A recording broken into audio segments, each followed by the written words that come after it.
ሰላም እንዴት አላችሁ? የኢትዮ ታይምስ ቤተሰቦች ለሰዓቱ የተመረጡ አዳዲስ መረጃዎችን ይዘንላችሁ ቀርበናል። ከመረጃዎቻችን መካከልም በህንድ በተከሰከሰው አውሮፕላን አንድ ሰው በህይወት ተገኝቷል። የሟቾች ቁጥርም 290 ደርሷል። በህንድ የአህመድ አዳብ ከተማ ፖሊስ ኮሚሽነር ቀደም ብለው በሰጡት መግለጫ ከተከሰከሰው አውሮፕላን አንድም ሰው በህይወት የተረፈ እንደሌለ ቢናገሩም አሁን ላይ ግን አንድ ሰው በህይወት መገኘቱ ለህንድ መገናኛ ብዙሃን አሳውቀዋል። ከተረፉት ግለሰቦች አንዱ እንግሊዛዊ ሲሆን ከአውሮፕላን ውስጥ በመስኮት በመዝለል በተአምር ከሞት መትረፉም ተዘግቧል። ይህ መረጃ በዜናችን በዝርዝር እናስደምጣቸዋለን። በኢትዮጵያ የአሜሪካ አምባሳደር ማሲንጋ በቅርቡ ከድሮን ጥቃት ጋር በተያያዘ ኤምባሲያቸው ያወጣው መግለጫ በስህተት ነው ሲሉ ገልጸዋል። በኢትዮጵያ የአሜሪካን አምባሳደር ኤርቪን ማሲንጋ ኤምባሲያቸው ግንቦት 15 ቀን 2017 ዓ.ም የፌዴራል መንግስት በዜጎቹ ላይ የሚፈጽመውን የድሮን ጥቃት በአስቸኳይ እንዲያቆም በሚል የተላለፈው መልእክት በስህተት ነው ሲሉ ገልጸዋል። መልእክቱ በአስተዳደራዊ ስህተት የተካተተ ነበር ሲሉም በምክንያትነት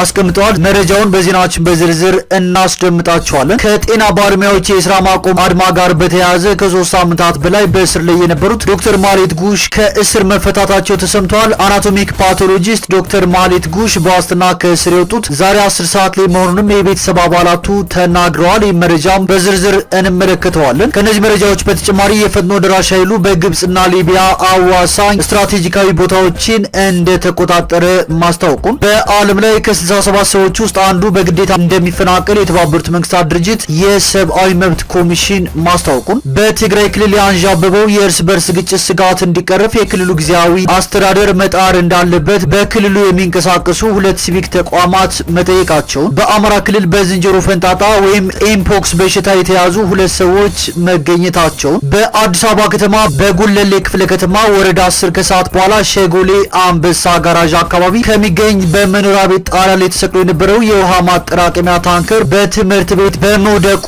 በ12 ተማሪዎች ላይ ጉዳት ማድረሱን እንዲሁም የፌዴራል መንግስት በትግራይ ክልል ያለውን ሁኔታ እልባት ሊሰጠው ይገባል ሲሉ ነዋሪዎች መግለጻቸውና ሌሎች በዝርዝር የምንመለከታቸው መረጃዎች አካተናል። ቻናላችንን ሰብስክራይብ በማድረግ የደወል ምልክቷን በመጫንና መረጃውን ለብዙዎች እንዲዳረስ ላይክ በማድረግ እስከ መጨረሻው አብራችሁን ቆዩ።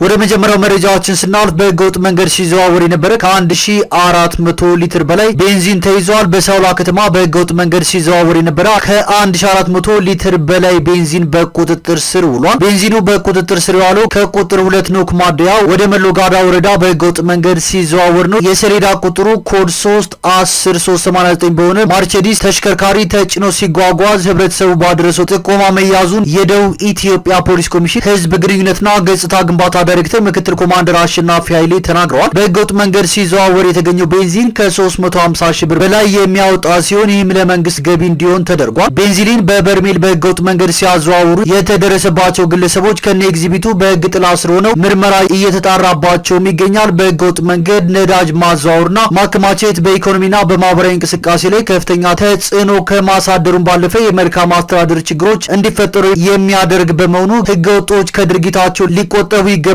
ሲሉ ምክትል ኮማንደር አሸናፊ ኃይሌ ተናግረዋል። ወደ ቀጣዩ መረጃዎችን ስናልፍ በአዲስ አበባ ከተማ የውሃ ማጠራቀሚያ ታንከር በትምህርት ቤት የመማሪያ ክፍል ላይ ወድቆ 12 ተማሪዎች ላይ ጉዳት ደርሷል። በጉለሌ ክፍለ ከተማ ወረዳ 10 ከሰዓት በኋላ ሸጎሌ አንበሳ ጋራዥ አካባቢ ከሚገኝ በመኖሪያ ቤት ጣሪያ ላይ ተሰቅሎ የነበረው የውሃ ማጠራቀሚያ ታንከር በትምህርት ቤት በመውደቁ በተማሪዎች ላይ ጉዳት መድረሱን የእሳትና አደጋ ስጋት ስራ አመራር ኮሚሽን አስታውቋል። አደጋው ያጋጠመው ከትምህርት ቤቱ አጠገብ የሚገኝና በግለሰብ መኖሪያ ቤት ጣሪያ ላይ የነበረና 3000 ሊትር ውሃ የያዘ የውሃ ታንከር ፍቅር የመጀመሪያ ደረጃ በሚባል ትምህርት ቤት ጣሪያ ዘልቆ ወደ ትምህርት ቤቱ በመግባቱ መሆኑን የኮሚሽኑ የህዝብ ግንኙነት ባለሙያ አቶ ንጋቱ ማሞ ጨምረው ተናግረዋል። ታንከሩ ጣሪያውን ሰንጥቆ ሲገባ ተማሪዎቹ በክፍል ውስጥ በመማር ላይ የነበሩ ሲሆን በዚህም 12 ተማሪዎች ቀላልና መካከለኛ ጉዳት ደርሶባቸዋል። የኮሚሽኑ የአደጋ ጊዜ ሰራተኞች ከትምህርት ቤቱ ማህበረሰብ ጋር ባደረጉት ርብርብ በተማሪዎቹ ላይ የከፋ ጉዳት እንዳይደርስ ማድረግ የተቻለ ሲሆን ጉዳት የደረሰባቸውን ተማሪዎች በኮሚሽኑ አምቡላንሶች ውስጥ ሕክምና እየተደረገ እንዲደረግላቸው ወደ አቤት ሆስፒታል ተወስደዋል። ትምህርት ቤቱ ፍቅር የመጀመሪያ ደረጃ የተባለ የግል ትምህርት ቤት ሲሆን ጉዳት የደረሰባቸው የሶስተኛ ክፍል ተማሪዎች ናቸው። የውሃ መያዣ ታንከሮች በሚሰቀሉበት ከከፍታ ቦታ ላይ ወድቀው መሰል አደጋዎች እንዳያጋጥሙ የሚሰቀለው የውሃ ታንከር በብረትና በአርማታ የታሰረ እንዲሁም አስፈላጊውን የደህንነት መስፈርት ያሟላ መሆን አለባቸው ሲሉ አቶ ንጋቱ ጨምረው ተናግረዋል። በተለይም በትምህርት ቤቶች አካባቢ ደግሞ ከፍተኛ ጥንቃቄ ማድረግና ትምህርት ቤቶችን በአካባቢያቸው ለአደጋ የሚያጋልጡ አሰራሮችን መከታተልና የማስተካከያ እርምጃዎች እንዲወሰዱ ማድረግ እንደሚገባም ኮሚሽኑ አሳስቧል። ወደ ቀጣዩ መረጃዎችን ስናልፍ በዓለም አቀፍ ደረጃ ከ67 ሰዎች አንዱ በግዳጅ እንደሚፈናቀል ተነግሯል። የተባበሩት መንግስታት የስደተኞች ከፍተኛ ኮሚሽነር ሐሙስ ዕለት ባወጣው ሪፖርት መሰረት ቢያንስ 123.2 ሚሊዮን ሰዎች ወይም በዓለም ዙሪያ ከ67 ሰዎች አንዱ በግዳጅ ተፈናቅለዋል ብለዋል። ከ2023 መጨረሻ ጋር ሲነጻጸር የተፈናቀሉ ሰዎች ቁጥር በ7 ሚሊዮን ወይም በ6 በመቶ ጨምሯል። ይህ የ13 ዓመት አዝማሚያ ቀጥሏል። ይህም በዓለም አቀፍ ደረጃ የተፈናቀሉ ሰዎች ቁጥር ከዓመት ዓመት እየጨመረ መምጣቱን ጠቁሟል። ነገር ግን የተባበሩት መንግስታት የስደተኞች ከፍተኛ ኮሚሽነር እንደገመተው በዚህ ዓመት የመጀመሪያዎቹ 4 ወራት ውስጥ የግዳጅ መፈናቀል ቀንሷል። ይህም በሚያዝያ 2025 መጨረሻ ወደ 122.1 ሚሊዮን እንዲደርስ አድርጓል። የተባበሩት መንግስታት የስደተኞች ከፍተኛ ኮሚሽነር ፊሊፖ ግራንዲ በዓለም አቀፍ ግንኙነቶች ውስጥ ከፍተኛ ተለዋዋጭነት በነገሰበት ወቅት እየኖርን ያለነው ዘመናዊ ጦርነት ደካማና አስከፊ በሆነ የሰው ልጅ ስቃይ የተሞላ መልክዓ ምድር ፈጥሯል ብለዋል። ሰላምን ለመፈለግ ጥረታችንን አጠናክረን በመቀጠል ለስደተኞችና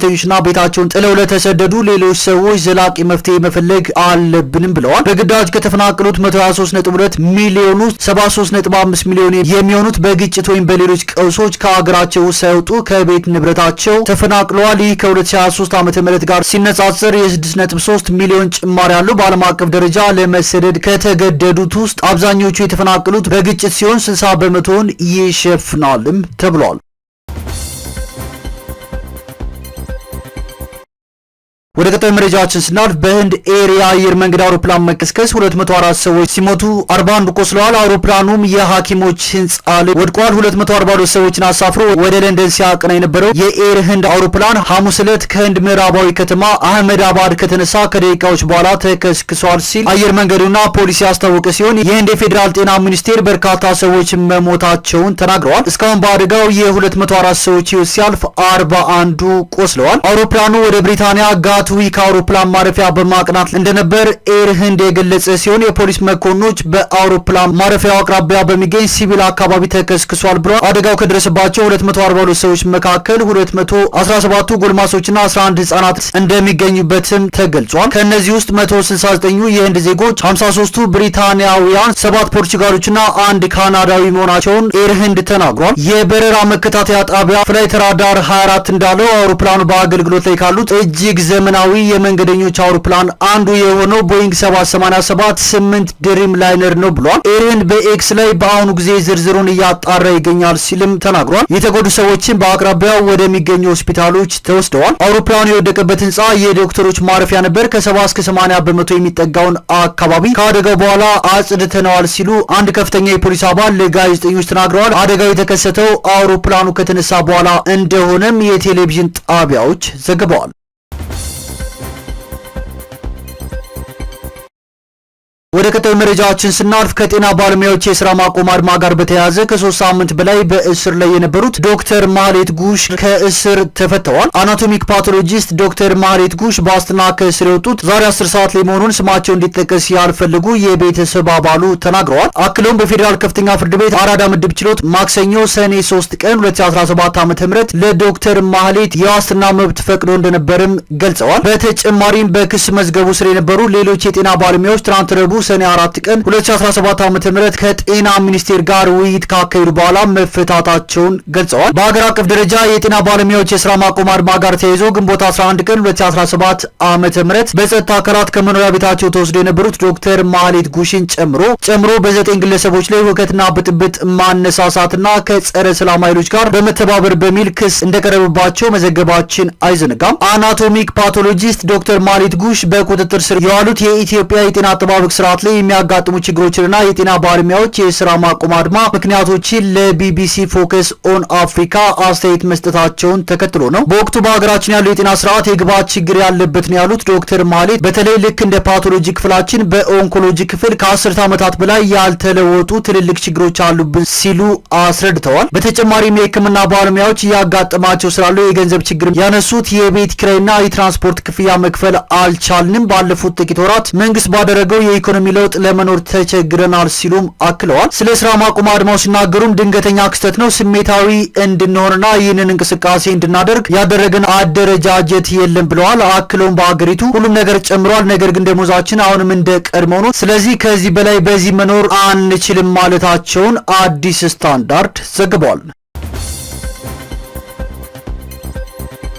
ወደ ቀጣይ መረጃችን ስናልፍ በኢትዮጵያ የአሜሪካ አምባሳደር ኤርቪን ማሲንጋ ኤምባሲያቸው ግንቦት 15 ቀን 2017 ዓ.ም የፌዴራል መንግስት በዜጎቹ ላይ የሚፈጸመውን የድሮን ጥቃት በአስቸኳይ እንዲያቆም በሚል የተላለፈው መልእክት በስህተት ነው ሲሉ ገልጸዋል። መልእክቱ በአስተዳደራዊ ስህተት የተካተተ ነበር ሲሉ በምክንያታዊነት አስቀምጠዋል። ስህተት ነበር ከማለት ውጪ ምንም ተጨማሪ የሚገልጽ የሚሆን የሚቀነስ ነገር የለውም። በመጀመሪያ የተጻፈውን የመግለጫውን ረቂቅ ነበር የተጠቀሙት። እኔ ያላየሁትና ያላጸደቅኩትን የተጠቀሙት ይህም በአስተዳደራዊ ችግር የተፈጸመና እንዳለመታደል ሆኖ ተለጠፈ ሲሉ ዛሬ ሰኔ 5 ቀን 2017 ዓ.ም በሰጡት ጋዜጣዊ መግለጫ ተናግረዋል። በመጀመሪያ ኤምባሲያቸው ያሰራጨው መረጃ የፌዴራል መንግስት በዜጎቹ ላይ የሚፈጽመውን የድሮን ጥቃት በአስቸኳይ እንዲያቆም የሚል ሀሳብ የነበረው ቢሆንም ከሰዓታት በኋላ ይህ ሀሳብ እንዲነሳ ተደርጓል። አምባሳደሩ በዛሬው መግለጫቸው በኤምባሲያቸው በኩል በኢትዮጵያ ለሚንቀሳቀሱ ታጣቂ ኃይሎች ለቀረበው የሰላማዊ ውይይት ጥሪ አስመልክተው በሰጡት አስተያየት ከተወሰኑት የኦሮሞ ነጻነት ተዋጊ ቡድኖችና ከአንዳንድ የፋኖ ታጣቂ ቡድኖች በኩል አዎንታዊ ምላሽ ማግኘቱንና ተስፋ እንዳላቸውም አስታውቀዋል። በእርግጥ ብዛት ያላቸውና ዘርዘር ያሉ ቅድመ ሁኔታዎችን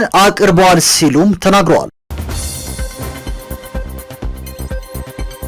ወደ ቀጣዩ መረጃችን ስናልፍ የሱዳን የፈጥኖ ደራሽ ኃይል ከሱዳን ጦር ጋር አደረገ ባለው ውጊያ በማፈግፈግ ሀገሪቱ ከግብጽና ከሊቢያ ጋር የምትዋሰንበትን ስትራቴጂካዊ ድንበር አካባቢ መቆጣጠሩን ተናግሯል። የታጣቂ ቡድኑ ቃል አቀባይ እንዳሉት አማጺ ቡድኑ ሱዳንን፣ ሊቢያንና ግብጽን የሚያገናኘውን ቁልፍ ስፍራ በውጊያ መያዙን ተናግረዋል። በተደረገው ውጊያም የሱዳን ጦር በሰውና በመሳሪያ ላይ ከፍተኛ ኪሳራ እንደደረሰበት ተናግሯል። የሱዳን ጦር የሊቢያን ወታደራዊ አዛዥ ካሊፋ ሀፍታርን የፈጥኖ ደራሽ ኃይሉን ይደግፋሉ ሲሉም ከሰዋል። እስካሁን በሱዳን የእርስ በርስ ጦርነት ከ20 ሺህ በላይ ሰዎች ሲሞቱ ከ15 ሚሊዮን በላይ የሚሆኑት ደግሞ እንደተፈናቀሉ የተባበሩት መንግስታት ድርጅት አሃዛዊ መረጃዎች ያመለክታሉ። ነገር ግን በአሜሪካ የሚገኙ ተመራማሪዎች የሟቾች ቁጥር እስከ 130 ሺህ እንደሚደርስ ይገምታሉ ሲል አልጀዚራ ዘግቧል።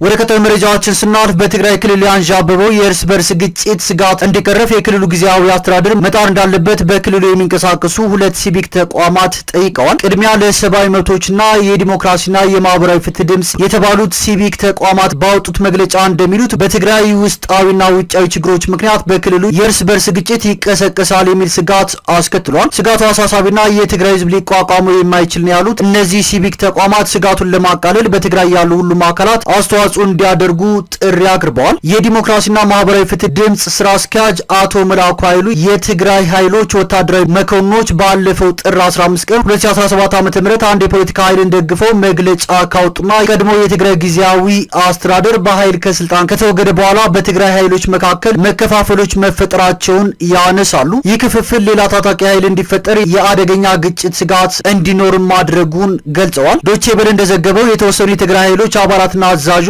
በትግራይ አለ ያሉትን ስርዓት ለማስወገድ በአፋርና ትግራይ አዋሳኝ አካባቢዎች ራሳቸውን ለነፍጥ ውጊያ እያደራጁ መሆኑንም መረጃዎች ይጠቁማሉ። ይህ በእንዲህ እንዳለም የፌዴራል መንግስት በትግራይ ክልል ያለውን ሁኔታ እልባት ሊሰጠው ይገባል ሲሉ ነዋሪዎቹ ገልጸዋል። በህወሓት አመራሮች መከፋፈል ምክንያት በክልሉ ውጥረት ከመኖሩ በተጨማሪ የፕሪቶሪያ የሰላም ስምምነት በሚፈለገው ልክ እንዳይተገበርና ተፈናቃይ ዜጎች ወደ ቀያቸው እንዳይመለሱ እንቅፋት መሆኑ በተደጋጋሚ ይገለጻል። በተለያዩ የትግራይ ከተሞች ተጠልለው የሚገኙ የክልሉ ነዋሪዎች ተፈናቃዮችን ወደ ቀያቸው እንዲመለሱ ለማድረግ አምስተኛ ክረምት በሸራ መጠለያ ማሳለፍ ይብቃን በሚል መሪ ቃል በክልሉ ዋና ከተማ መቀሌና በስዊዘርላንድ ጄኔቫ በቀጣይ ሳምንት ሰላማዊ ሰልፍ እንደሚካሄድም ታውቋል። በትናንትናው ዕለት ተፈናቃዮች በተደጋጋሚ መንግስት ወደ ቀያቸው እንዲመልሳቸው መጠየቃቸው ምላሽ አለማግኘቱን በመግለጽ የፕሬዝዳንት ጽህፈት ቤት በር ላይ ቆመው ምላሽ እንዲሰጣቸውም ጠይቀዋል። የክልሉ ነዋሪዎችና ተፈናቃዮች የፖለቲካና የኑሮ አለመረጋጋት በሚፈለገው ልክ እንቅስቃሴ እንዳይኖር ማድረጉንም ተናግረዋል። ወጣቶች ለስደት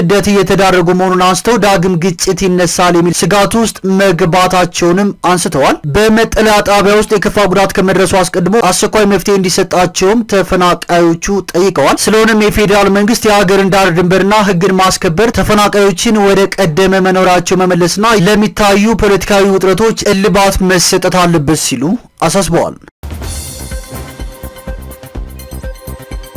ወደ መጨረሻው መረጃችን ስናልፍ በአማራ ክልል በዝንጀሮ ፈንጣጣ በሽታ የተያዙ 2 ሰዎች መገኘታቸው ተገልጿል። በአማራ ክልል በመተማና ባህር ዳር ከተሞች በዝንጀሮ ፈንጣጣ በሽታ የተያዙ 2 ሰዎች መገኘታቸውን የክልሉ የህብረተሰብ ጤና ኢንስቲትዩት አስታውቋል። በሽታው በመተማ 1 ሰው እንዲሁም በባህር ዳር 1 ሰው አጠቃላይ በ2 ሰዎች ላይ የተገኘ ቢሆንም በሽተኞች በወቅቱ ተገቢውን ሕክምና አግኝተው በማገገም ላይ መሆናቸውን የኢንስቲትዩቱ ዋና ዳይሬክተር አቶ በላይ በዛብህ ተናግረዋል። ከኢትዮጵያ ህብረተሰብ ጤና ኢንስቲትዩት ጋር በመሆን የተጠናከረው የሚኒስቴር መስሪያ ቤቱ ዕለታዊ ሪፖርት እንደሚያመለክተው በኢትዮጵያ እስከ ትናንት ሰኔ 4 ቀን 2017 ዓ.ም ድረስ በዝንጀሮ ፈንጣጣ በሽታ መያዛቸው የተረጋገጠ ሰዎች ቁጥር 18 ደርሷል። መረጃው እስካሁን የተመዘገበው ሞት 1 ብቻ መሆኑ የተገለጸ ሲሆን በቫይረሱ ተይዘው በለይቶ ማቆያ ያሉ ሰዎች ቁጥር 15 መሆኑ ተጠቁሟል። 2 ሰዎች ከበሽታው ማገገማቸውን ያመላክተው የጤና ሚኒስቴር መረጃ በኢትዮጵያ በሽታው ከተከሰተበት ጊዜ አንስቶ በአጠቃላይ የላቦራቶሪ ምርመራ የተደረገው በ102 ሰዎች ላይ መሆኑን አስታውቋል። የአውሮፓ